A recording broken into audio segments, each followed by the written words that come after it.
음, 어떤 토론을 해야 될까 뭐 라디오 매체 중요성이나 뭐 이런 것들은 다른 많은 분들이 인지하고 계실 거라고 생각을 하고, 뭐 매체력은 약해졌지만 여전히 중요하다는 평가는 뭐 여전한 것 같습니다. 그래서 그런 말씀을 드리기보다는 패널 섭외를 받고 뭐 이런저런 자료를 좀 찾아봤어요. 그러다가 이제 정준희 교수님 발제문을 보고 뭐 약간 좀 꽂히는 부분이 좀 있어서 영국 사례를 조금 찾아봤습니다. 그랬더니 최근에 올해 10월에 그 영국 디지털 미디어 문화부에서 발표한 보고서가 하나 있더라고요. 그래서 그거를 좀 살펴봤는데 보니까 굉장히 라디오에 대한 디테일한 내용들을 담고 있었습니다.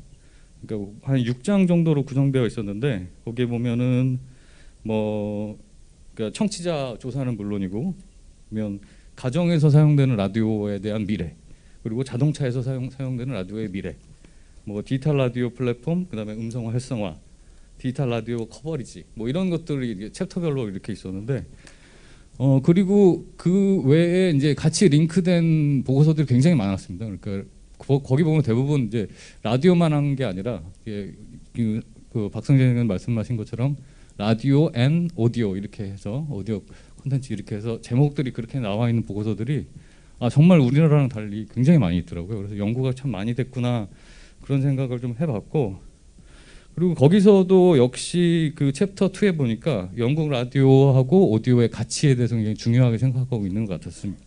그래서 특히나 코로나 전국에서 라디오가 굉장히 큰 역할을 했다 이렇게 평가를 하고 있었고, 그리고 라디오의 어떤 장점 뭐 이런 것들을 기능적인 측면하고 뭐 정서적인 측면으로 좀 분리해서 설명을 하고 있었습니다. 그래서 보니까 뭐 여전히 기능적인 면에서는 라디오가 세상하고 연락하는 통로다 이런 거기 때문에 굉장히 중요하다. 그리고 정보 제공의 측면, 그다음에 신뢰할 수 있는 뉴스를 제공하고 있다는 측면에서 굉장히 중요하다고 평가를 하고 있었고, 그다음에 정서적으로도 청취자들 간 대중 간 어떤 그 관계 맺는 거, 그다음에 어떤 라디오를 통해서 좀 행복을 느끼게 할 수 있다는 측면에서 정서적인 측면에서 굉장히 높게 평가하고 있었던 것 같습니다.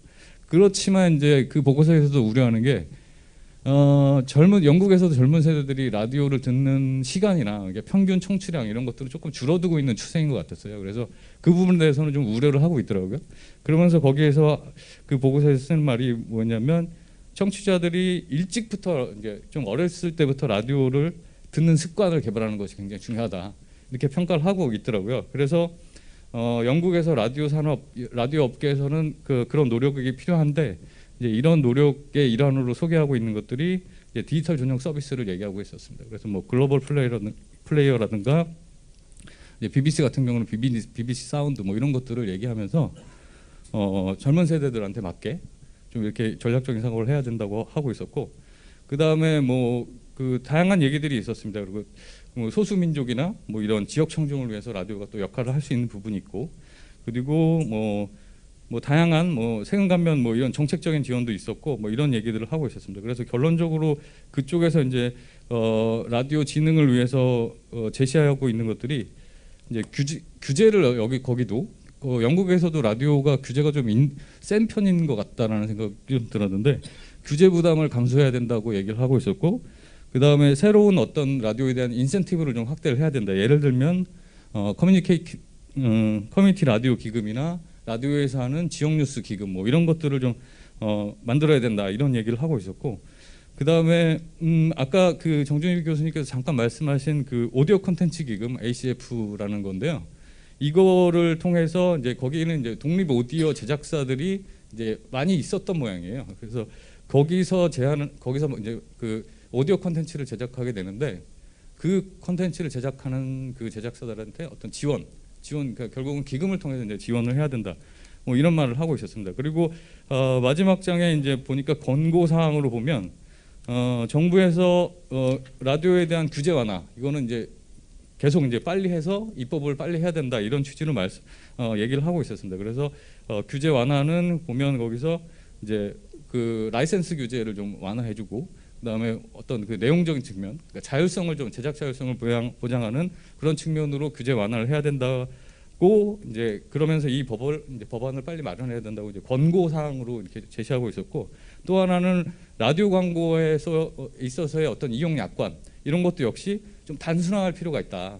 뭐 이런 주장을 하고 있었습니다. 그리고 또 하나는 역시나 라디오 부분에 대한 지원 확대 이것도 얘기하고 있었고, 그다음에 공공 서비스 오디오 콘텐츠 뭐 이런 거에 대한 자금 지원 뭐 그런 것들도 얘기하고 있었습니다. 그다음에 여기 그 오디오 이제 콘텐츠를 만들 때 그냥 라디오 콘텐츠는 우리가 그냥 정보 뉴스 음악 뭐 이런 것들을 생각하지만 여기서는 이제 드라마라든가 코미디 뭐 라이브 공연 뭐 이런 것들에 대한 투자를 좀 강화해야 되고 세금 감면도 필요하다.